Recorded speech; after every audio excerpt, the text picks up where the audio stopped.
Halo, hai.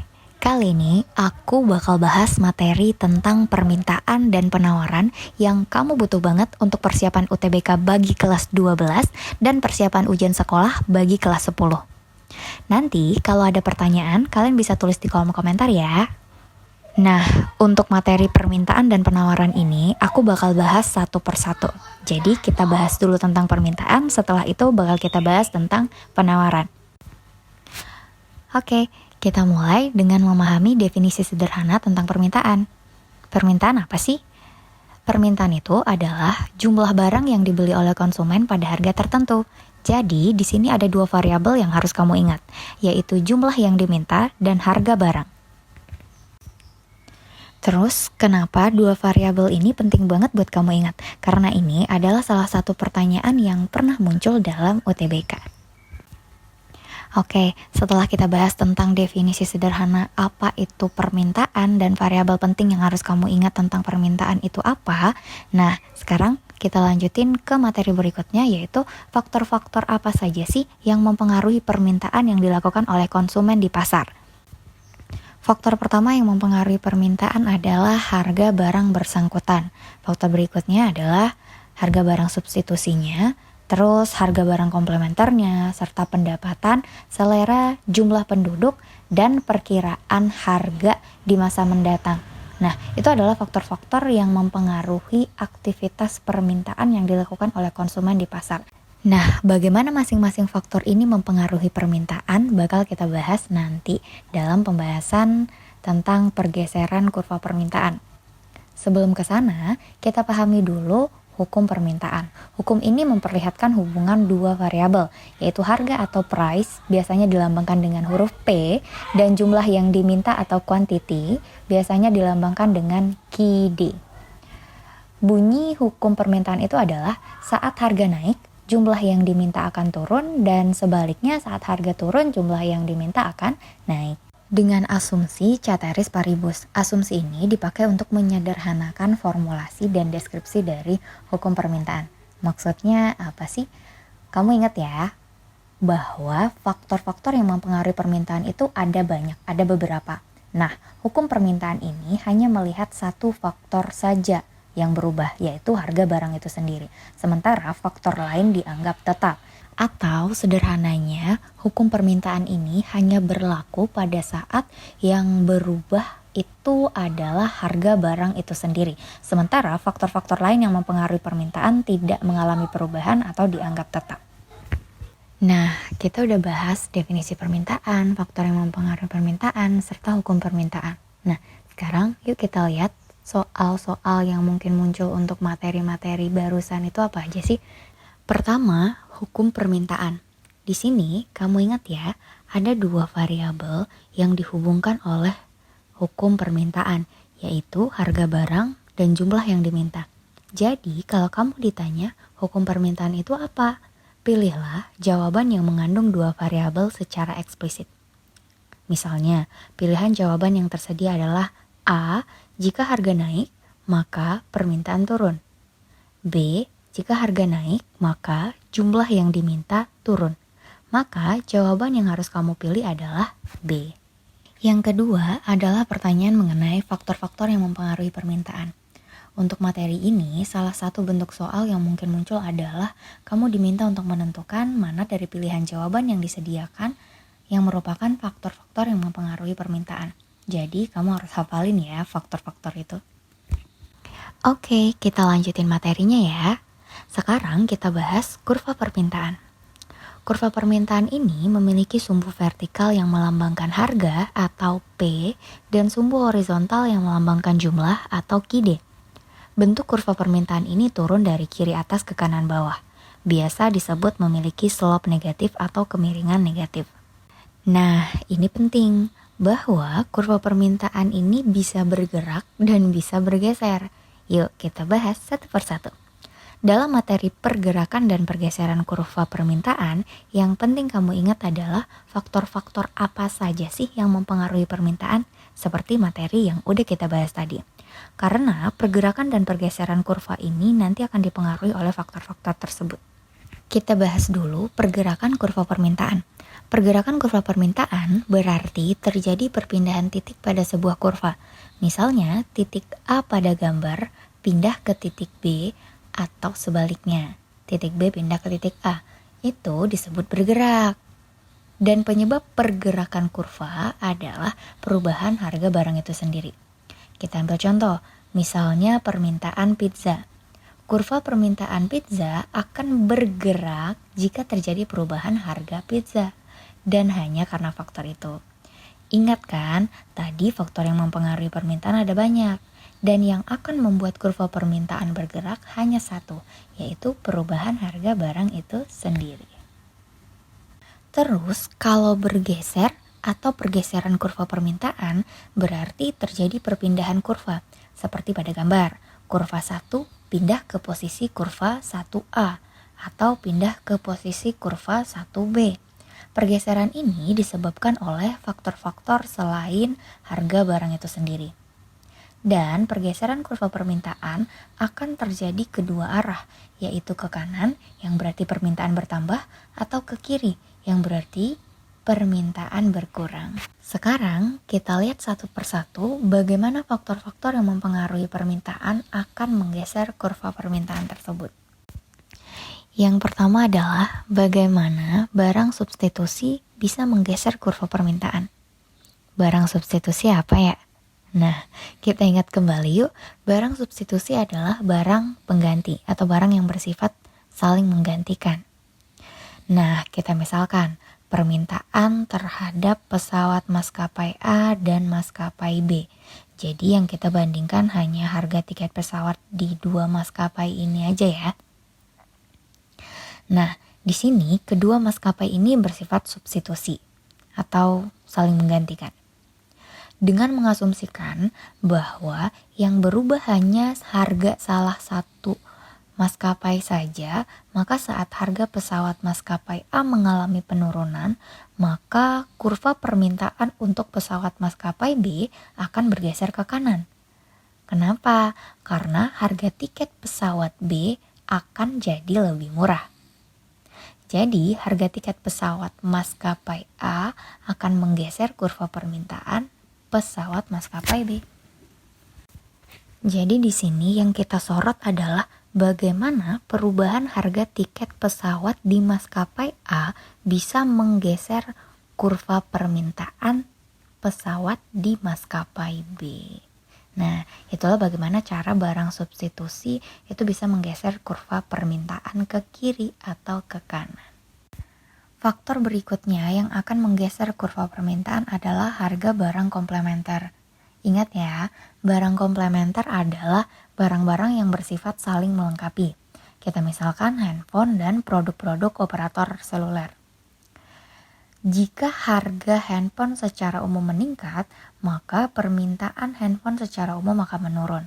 Ini akan membuat permintaan terhadap produk-produk operator seluler juga berkurang, sehingga kurva permintaan produk operator seluler akan bergeser ke kiri. Pergeseran ini disebabkan oleh naiknya harga handphone. Jadi di sini yang kita sorot adalah bagaimana harga handphone berubah, naik atau turun akan menggeser kurva permintaan produk-produk operator seluler. Selanjutnya adalah bagaimana pendapatan bisa menggeser kurva permintaan. Nah, di sini perubahan pendapatan yang diterima konsumen akan mempengaruhi kurva permintaan terhadap suatu barang. Saat pendapatan yang diterima meningkat, maka permintaan terhadap suatu produk mungkin meningkat. Peningkatan ini menyebabkan pergeseran kurva permintaan produk tersebut ke kanan. Ini juga berlaku sebaliknya. Pada saat pendapatan yang diterima oleh konsumen turun, maka kurva permintaan terhadap produk tertentu akan turun atau bergeser ke kiri. Faktor berikutnya yang dapat menggeser kurva permintaan ke kiri atau ke kanan adalah selera.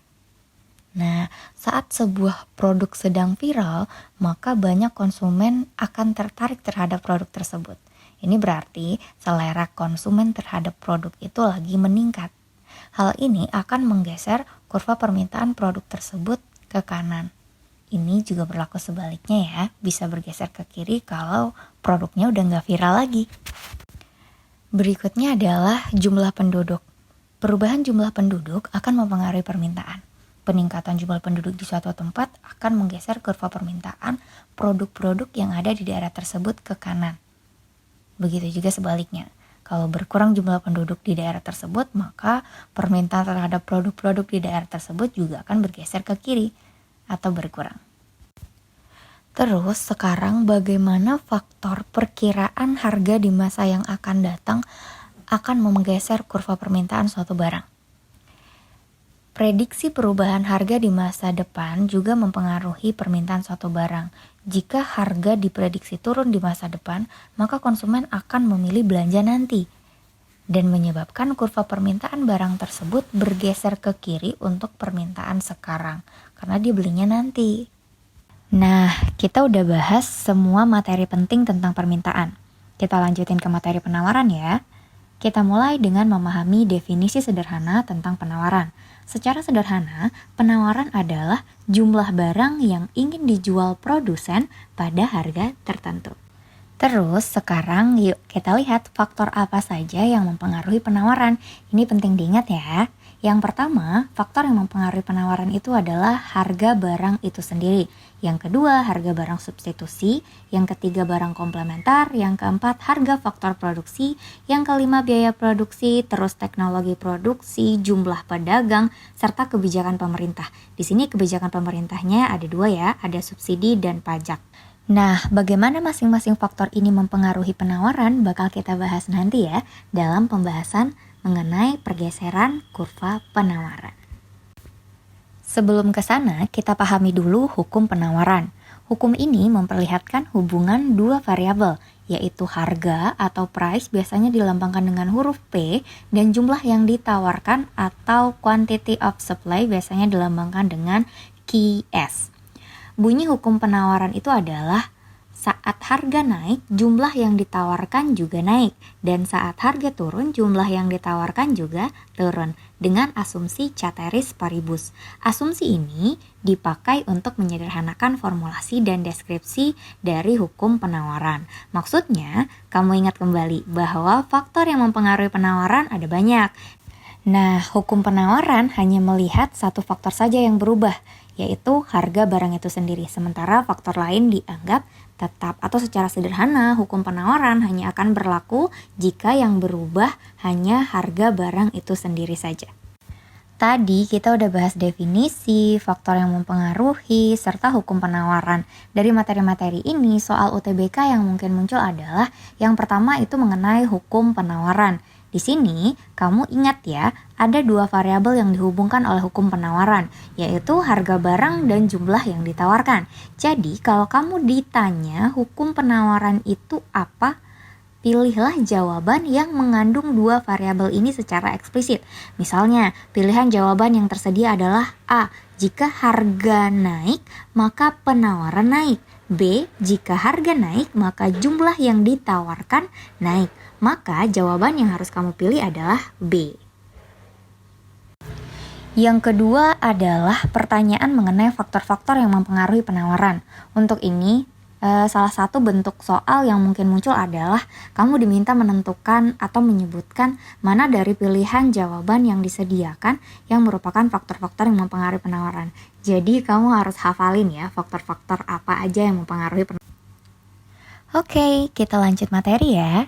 Sekarang kita bahas kurva penawaran. Kurva penawaran ini memiliki sumbu vertikal yang melambangkan harga atau price atau lambangnya P ya, dan sumbu horizontal yang melambangkan jumlah atau QS. Bentuk kurva penawaran ini naik dari kiri bawah ke kanan atas. Biasanya disebut memiliki slope positif atau kemiringan positif. Terus ini penting nih, bahwa kurva penawaran ini bisa bergerak dan bisa bergeser. Yuk kita bahas satu persatu. Dan dalam materi pergerakan serta pergeseran kurva penawaran ini, yang penting kamu ingat adalah faktor-faktor yang mempengaruhi penawaran itu apa aja. Karena pergerakan dan pergeseran kurva ini nanti bakal dipengaruhi oleh faktor-faktor tersebut. Kita bahas dulu pergerakan kurva penawaran. Pergerakan kurva penawaran berarti terjadi perpindahan titik pada sebuah kurva. Misalnya, titik A pada gambar pindah ke titik B atau sebaliknya. Titik B pindah ke titik A. itu disebut bergerak, dan penyebab pergerakan kurva adalah perubahan harga barang itu sendiri. Misalnya penawaran bakso, kurva penawaran bakso akan bergerak jika terjadi perubahan harga bakso, dan hanya karena faktor itu. Ingat kan, tadi faktor yang mempengaruhi penawaran ada banyak, dan yang akan membuat kurva penawaran bergerak hanya perubahan harga barang itu sendiri. Terus, kalau bergeser atau pergeseran kurva penawaran, berarti terjadi perpindahan kurva, seperti pada gambar, kurva 1 pindah ke posisi kurva 1A, atau kurva 1 pindah ke posisi kurva 1B. Pergeseran ini disebabkan oleh faktor-faktor lain selain harga barang itu sendiri. Dan pergeseran kurva penawaran akan terjadi kedua arah, yaitu ke kanan, yang berarti penawaran bertambah, dan ke kiri yang berarti penawaran berkurang. Sebelum kita bahas bagaimana masing-masing faktor ini bisa menggeser kurva penawaran, ingat ya, sekarang kita bahas adalah aktivitas produsen. Jadi jangan dicampur sama pembahasan pertama kita tadi tentang permintaan. Sekarang kita bahas aktivitas penawaran oleh produsen. Nah, sekarang yuk kita lihat satu-satu bagaimana faktor-faktor yang mempengaruhi penawaran menggeser kurva penawaran tersebut. Yang pertama adalah bagaimana harga barang substitusi menggeser kurva penawaran. Kita ambil contoh, beras dan jagung. Misalkan seseorang memiliki dua pilihan barang yang akan ia jual, yaitu beras dan jagung. Nah, jika harga beras meningkat, maka orang ini akan memilih menjual beras. Akibatnya, kurva penawaran jagung akan turun dan bergeser ke kiri. Karena sesuai hukum penawaran, jika harga naik, maka jumlah yang ditawarkan untuk produk tersebut juga naik, karena lebih untung. Nah, sekarang kita lihat bagaimana harga barang komplementer dapat menggeser kurva penawaran. Misalkan, komoditas teh dan gula. Kita asumsikan di sini penawaran teh dan gula selalu berbanding lurus. Artinya saat penawaran gula meningkat, penawaran teh juga meningkat. Dan sebaliknya, hal ini karena gula dan teh adalah barang komplementer. Sehingga saat harga teh meningkat, maka penawaran teh juga meningkat. Ini akan menggeser kurva penawaran gula ke kanan atau meningkat juga. Faktor berikutnya adalah harga faktor produksi. Faktor produksi adalah semua hal yang dibutuhkan produsen dalam memproduksi barang. Jadi, perubahan harga faktor produksi akan mempengaruhi kurva penawaran produk tersebut. Misalnya, produksi sepatu kulit. Kulit adalah salah satu faktor produksi yang dipakai dalam produksi sepatu kulit. Sehingga, jika harga kulit meningkat, ini akan menggeser kurva penawaran sepatu kulit ke kiri atau jadi lebih sedikit, karena harga bahan baku atau faktor produksinya meningkat. Selanjutnya adalah biaya produksi. Biaya-biaya yang dihabiskan untuk memproduksi suatu barang disebut biaya produksi. Perubahan biaya ini akan mempengaruhi kurva penawaran. Jika biaya produksi meningkat, maka kurva penawaran produk tersebut akan bergeser ke kiri, dan sebaliknya. Berikutnya adalah teknologi produksi. Perbaikan dan perubahan teknologi produksi yang dipakai dalam proses produksi juga akan mempengaruhi kurva penawaran. Semakin canggih teknologi yang dipakai akan menggeser kurva penawaran ke kanan, karena jumlah produksi bisa meningkat dengan itu. Hal ini juga berlaku sebaliknya ya. Selanjutnya, jumlah pedagang. Semakin banyak yang jualan produk tertentu, maka penawaran untuk produk ini akan bertambah, sehingga kurva penawarannya akan bergeser ke kanan. Begitupun sebaliknya. Hal ini sederhana dan gampang banget buat dipahami. Berikutnya adalah kebijakan pemerintah. Di sini ada dua ya, ada subsidi dan ada pajak. Kita bahas satu persatu. Kita lihat bagaimana pajak bisa menggeser kurva penawaran. Pajak adalah iuran yang kita berikan ke negara. Ini akan mempengaruhi biaya produksi. Saat pemerintah meningkatkan pajak, maka biaya pajak akan meningkat dan akan meningkatkan biaya produksi juga. Ini akan menggeser kurva penawaran produk tersebut ke kiri.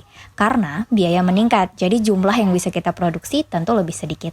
Ini berlaku sebaliknya. Nah, bagaimana dengan subsidi? Secara sederhana, subsidi adalah bantuan dari pemerintah.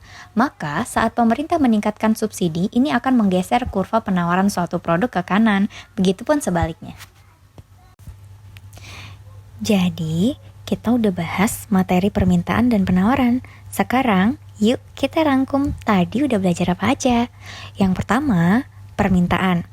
Ada definisi, faktor yang mempengaruhi, hukum permintaan, kurva permintaan, lengkap dengan pergeseran serta pergerakannya. Terus yang kedua, penawaran.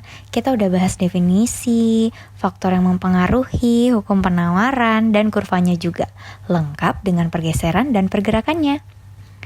Jadi, mana bagian penting yang harus kamu kuasai untuk bisa lolos ujian sekolah maupun ujian masuk perguruan tinggi yang kamu mimpiin? Jawabannya adalah semua yang kita bahas tadi. Jangan malas mengulang ya. Semangat belajar dan semoga sukses. Oh iya, aku hanya sharing pengetahuan yang aku punya. Jadi semoga materinya bermanfaat dan mohon maaf untuk kekurangannya.